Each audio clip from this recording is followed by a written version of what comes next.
It really feels like heaven every time I'm here at Cafe Melrot Shop. Ganda!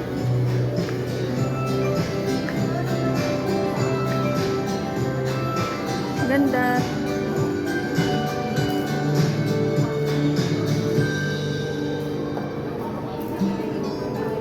Wow.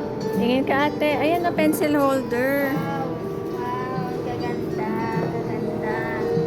Mayroon ako nakuha. Pencil holder na itong notepad. Okay. Ito yung sa prayers, oh.